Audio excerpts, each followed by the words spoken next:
All right, welcome to the Michael Eure Show, and today we are really excited to have Leon Cox from the Sheraton Raleigh Hotel, as well as the Wittenberg Foundation. We also have Talil Gurley, who is one of our student co-hosts for today, and then we have Alfonso Hedgepeth, who is also our student co-host, but he's going to really help us with our online audience and ask those questions. And I'm going to start with Alfonso. Just quickly tell us a little bit about yourself. I'm a student here at Wake Tech. I'm in the accounting program, and I'm looking to transfer to North Carolina Central next fall. All right. Talil. My name is Talil. I am a student here as well, and looking to go into the business field as far as sports and journalism and TV broadcasting and stuff like that. Okay. And Leon. Leon Cox, General Manager of the Sheraton downtown Raleigh, and as you mentioned before, I was one of the founding members on the Derek Wittenberg Foundation, and we do a lot of stuff for colleges, local colleges in the area. So. All right, well, tell the audience, how did you get involved with the Wittenberg Foundation? It's, Derek and I have a long-lasting relationship that kind of goes back to our time at NC State, and we do a lot with the V Foundation. So Derek had started with me when we launched Jimmy V's Osteria and Bar. He was instrumental in a lot of the memorabilia, the relationship with the V Foundation. So he helped us launch that. Launched the restaurant and tied us in relationships with the V Foundation, and so it was just on a shopping trip one day. We were going to buy shirts, and question came up, kind of what else do we want to do? And when I looked at him and asked the question, he basically said he wanted to do something for education, and this was in April. We literally launched the foundation in June of that year. And one of our major fundraisers was a golf tournament, which was August of that year. So you're talking April of 15, we had this conversation. We go through the throes of actually launching a 501c3. And June, we get all of that legitimate. And in August, we had a golf tournament. Okay. And so that's kind of really how it started, us just having a conversation. And then anybody knows Derek. Derek's not going to just have a conversation. Okay. He's going to do something with the conversation that he has. It's just who he is. So he's always going to do something. And from that conversation, we put that into motion, and we started the foundation. Right, and so I'm really excited to have these students come and help us today. So we're going to see what they can do, and we're going to say, Talil, let me see if you have a question or two. Well, to start off, just tell us a little bit about Leon Cox and what Leon Cox is. Okay. The thing that I love most about me is small town guy. I grew up in the eastern part of the state, a little town called Winterville, North Carolina, probably 3,000 people, and then the largest part of that is loving everything about that. I love my upbringing. I'm 9 of 10. My dad, the late Johnny Cox, was a minister. My mom, who turned 95 last month, is that environment, the friendships that I established growing up in that taught me a lot about loyalty towards individuals and people. I wouldn't give anything for my upbringing in the small knit community in which I was, born and raised. So for me, that's me. I've learned to nurture those relationships into long-lasting relationships. When we talk about people like Dereck, and you have a relationship, it's a long-lasting relationship. I've got, you know, friends from NC State days, friends from high school, friends that I went, you know, first grade with. That's kind of the makeup of who I am. I'm small town, I'm loyal, and really enjoy nurturing and growing those relationships for, you know, long term. Okay. Now, generally speaking, what are the qualifications for becoming a Wittenberg Scholar, and does Wake Tech receive scholarship funds from the foundation? Yes. The first and foremost, because Derek was an athlete, he eliminated athletes. So Okay. you cannot be a college athlete.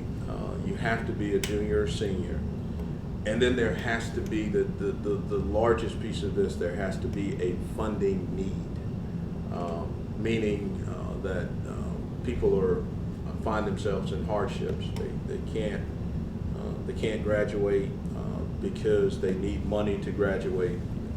And so the schools that we've worked with, as I stated before, Dr. Scott, Michael and I met at a chamber event, and you know, this particular you know, campus was important because of the mix of students you have. As you were alluded to earlier, a lot of your people are continuing ed or in that vein, and so it meant a lot to us to help, because a lot of these people need the help. They're working, they're trying to finish school, they're you know, their parents, they're trying to finish school. So you know, it was a good relationship. And so the second year of the foundation, we were able to identify students, and basically a few of the universities give the board applications, and the students have to sit down and they have to write letters, they have to have people give them some backing. So we take all of that into consideration. We look at GPAs, we hear their story, and then we select those students, but the need had to be there first. And then the NC State provides us those students in need. Wake Tech does a good job of providing those students to us. The other universities, we added Peace College this year, we added Meredith last year, and Shaw University has been existing. Those Shaw and NC State were the first two universities, and then we added St. Augustine's last year. So some of the universities provide, and then the board gets all of the applications, and then we kind of choose and go from there. And one thing for our students that are listening, he said you have to be a junior or senior, but Yeah. for the community college, you Yeah. just need to be in your last year. Yes. It's Yes. similar. Yes. Now, there's a Wittenberg Burger or something. Tell us about that at Jimmy V's. When we opened the restaurant, you know, it's always it's a hook. I mean, you know, Derek is technically our director of hospitality. That's his official title in the restaurant. So we wanted to do something for him, to honor him, since the restaurant was all around Coach. And so we came up with the Wittenberg. We've also got a 19 or 25 pizza that's his too. He comes, he tastes, he looks at menus. So it kind of launched out a relationship, and that's honestly our top selling menu item that we have in the restaurant is Wittenberg. You know? So and he gets proceeds from that too. But you know, so it's fun. Online, I just want to remind you, if you're online, you can ask questions. And Alfonso, do you have any questions? Yes, we do have a question. Go ahead. For some of our younger students, Yeah. who is Derek Wittenberg? Derek Wittenberg was the captain of the 1983 NC State championship team. He also, which a lot of people don't know, is an Emmy Award winner. Survive and Advance, which was a 30 for 30 ESPN series, he was the executive producer of that series. And so that was one of the first 2-hour 30 for 30 series in which he won an Emmy, and it talked about the 1983 championship team and Coach Valvano. So he was a member of that team. So if you want to kind of go back, NC State only has 2 championships, 1974 with David Thompson, who David Thompson happens to be his cousin. Oh, wow. And Derek's team in 1983. So that's who Derek Wittenberg is. And in that championship game, he wants to call it a pass. He took the last shot in which Lorenzo Charles dunked and helped us beat the Houston Cougars, who were heavily favored in that game. So That was a good question. Do you have any more questions to Leo? Maybe? Or do you have any? No, sir. To Leo? How would students, individuals, and organizations become involved as volunteers and/or donors with the Wittenberg Foundation? DWFoundation.org is the website.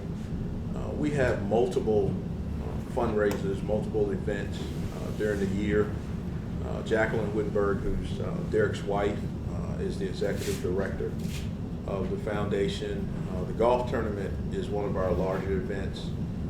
Since June, we moved it to June. We'll come up with specific dates, but you can always go on the website,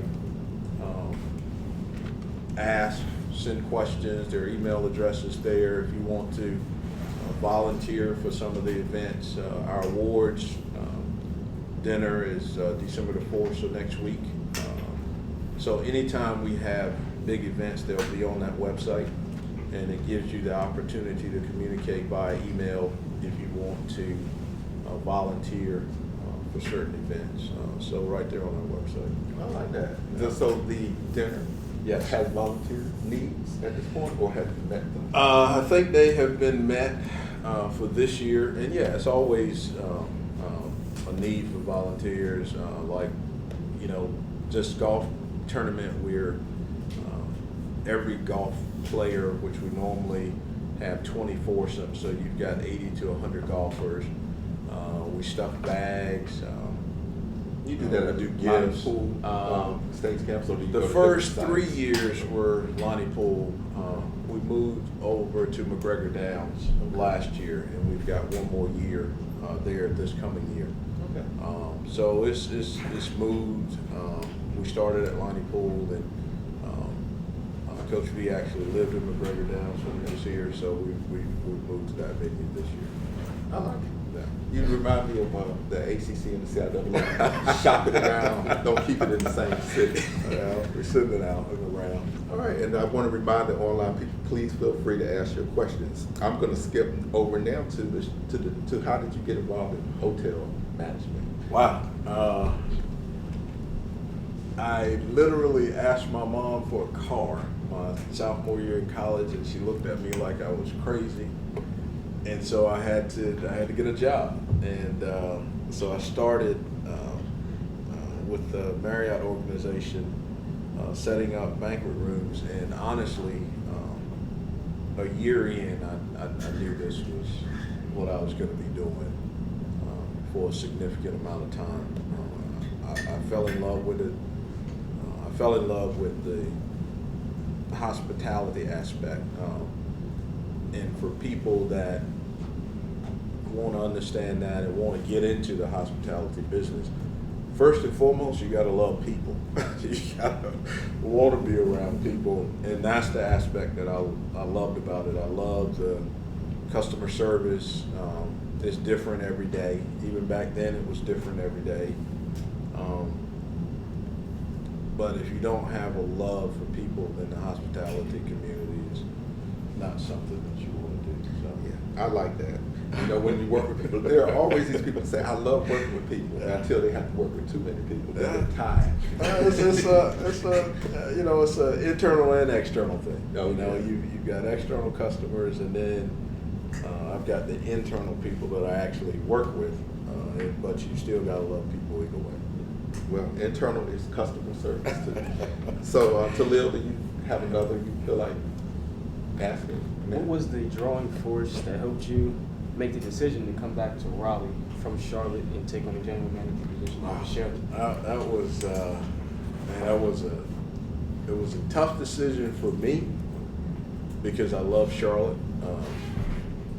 I really learned what I'm doing now, you know, building relationships, community relationships. I learned that in Charlotte. But the biggest motivator was my wife of 22 years is from Raleigh, born and raised. And we had been traveling around for the last, I want to say it was about 16, 17 years. And I'd always promised her that I would get her back home and get to Raleigh. And so for the first time in my career, it wasn't about where I wanted to go or what I wanted to do.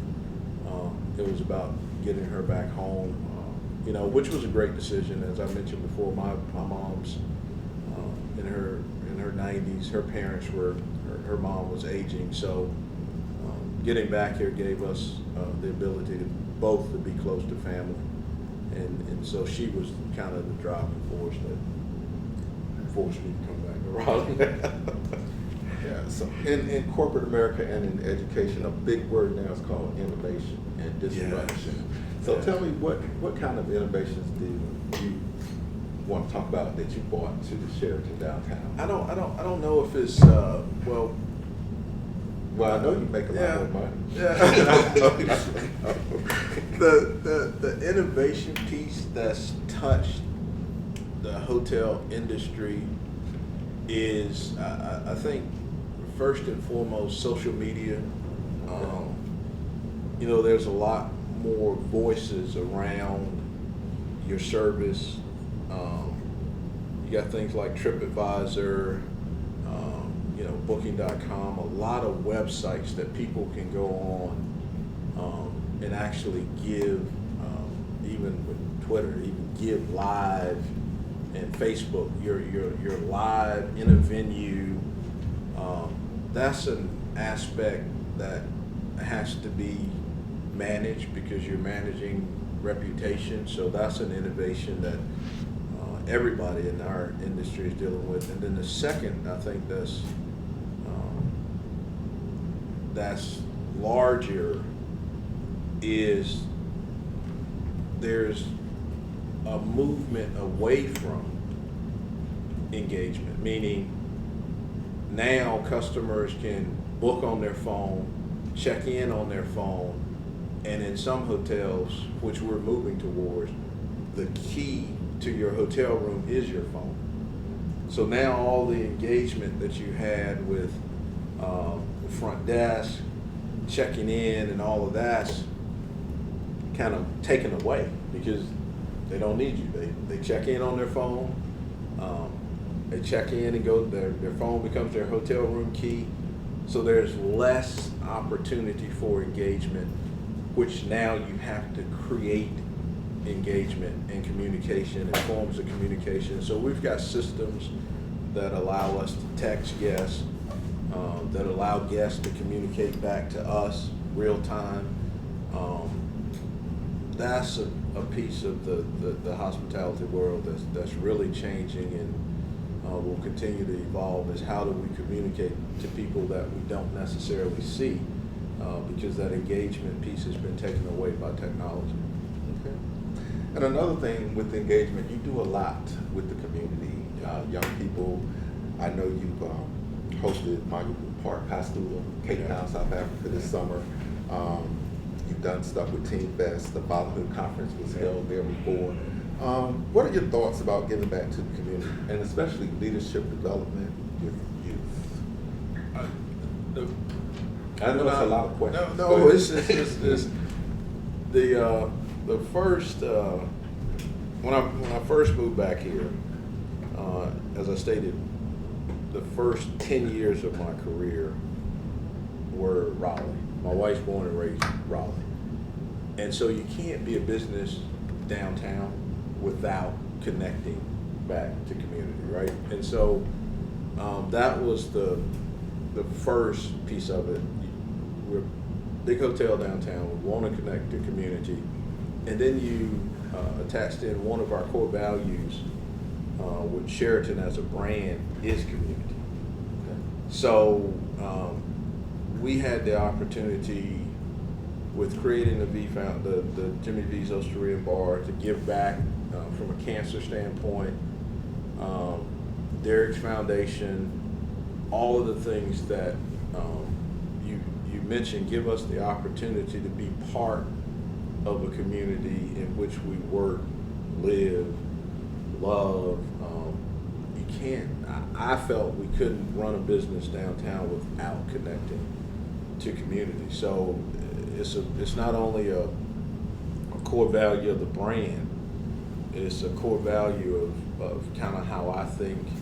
I've been very fortunate to have ownership that supports that. They don't mind us giving back, and because it's reciprocal. You give, people give to you too. So it's increased or enhanced our revenues. In the 6 years I've been there, our revenues have grown $7 million top line. So it's reciprocal.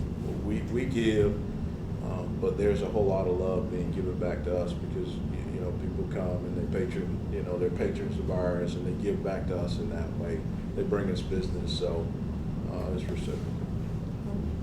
Good to hear that. So there is not every good deed goes unpunished. Some of them are rewarded. That's good. So you have another question to Lil that you feel like asking. Do you think there are good opportunities available for individuals interested in the hospitality industry? Yes, a lot of opportunities. I think people look at the hotel industry and they either come into it in probably one of two ways. One, they're going out of town, they're traveling, they need a place to stay, and or they're coming to a restaurant or something to eat. Those are the things that people see from the surface, but behind all of that are careers that are very, very rewarding careers. You've got, when we talk about rooms, somebody has to manage the inventory, somebody has to clean the inventory, somebody has to manage laundry facilities. So there's management aspects around that. The check-in process, somebody has to manage that space from valet to bell to front desk. So there's management opportunities there. We do sales and marketing. A lot of people don't see that as part of what we do, but my sales and marketing department is 10 people strong, mostly of which are managers. There's accounting. Everybody got to count the beans and make sure everything's appropriated. So you've got accounting management and CPAs and all of that in that infrastructure, and then you've got culinary. A lot of people don't realize if you love to cook, there's a lot of money being made around people cooking.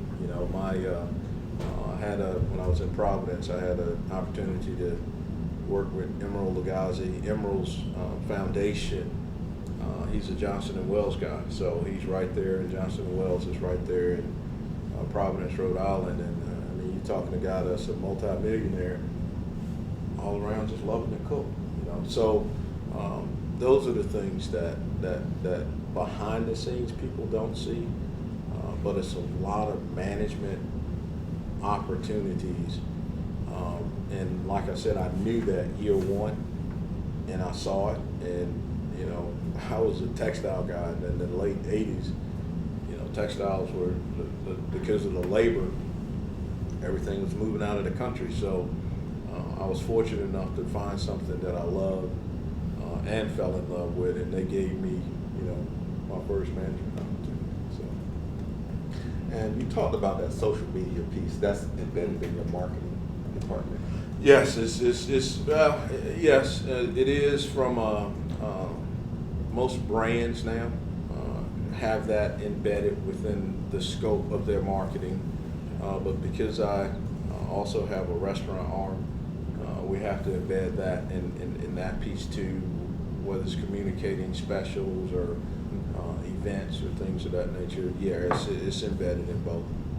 And you talked about culinary a little bit. Since we have it, and I know that you met Chef Hadley and took a tour Yes. of the Southern Wing campus Yes. facilities, but we're going to make sure you come back and visit the Northern Wing. Definitely. Have you Love worked with us in any kind of way, or is it just you know each other? No, we look for culinary talent out of here. As a matter of fact, I've got 3 of your former students in my space currently, and it's always a need, especially one of the things that people don't understand. Raleigh downtown has over 100 restaurants, and that was one of the things that lured or that started the revolution of downtown. So from that standpoint, there's always going to be a need for culinary talent. When you've got that many restaurants and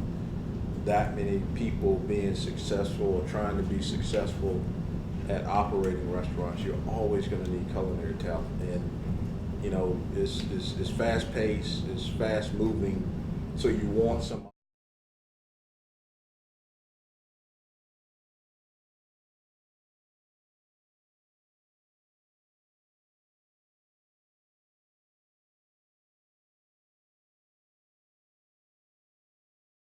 Question? Yep. Go ahead. Compared to the other cities that you've been in, Yeah.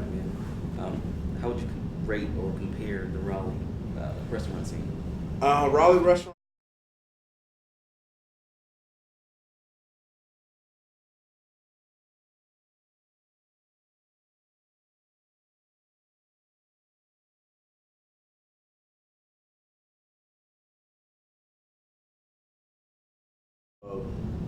You know, we want to come downtown. There's a reason to come downtown. And now that I'm in the hospitality field and part of the Convention and Visitors Bureau, they market that as a reason to come downtown. So the Civic Center was torn down. The Convention Center was built. Now because you have that venue, you have hotels, you have food venues, people want to visit Raleigh. Probably not as large as, like I said, the Charlotte market, but getting there. The markets that I live in, the market's driven by the amount of hotel rooms in the market downtown. You know, Charlotte's probably in that, you know, creeping to that 4,000 to 5,000 rooms available in downtown. They're working on a convention center expansion. We're getting there. We're in that 1,200 or so room range downtown in our market, and but there are probably 3 projects that will be coming out of the ground in 19 that will enhance that. So getting there. I don't think we'll ever be in Atlanta or a Charlotte, but we will be larger, and we're starting to see that growth. But it all started kind of around the culinary piece. All right. And this has been a great show, and I know that this is an abrupt ending, but it's the end. Our time has run out, and I thank the audience for participating, and it will be online on YouTube. And if you want to talk with Leon, you want to give them, you just call the Sheraton downtown and you'll kind of speak with them? Yeah, definitely. You know, just call in. We're at our 834-9900 number. Ask for me, and yeah, I'll be more than happy to answer any questions that I could. And we're going to follow up with Talil and some other students, and we're going to get a big thing done with our outreach, all right? Because he's a basketball coach, and we're going to bring those young people up here and do some leadership things. Sounds And awesome. thanks again, and everybody have a great day. We'll be back in January.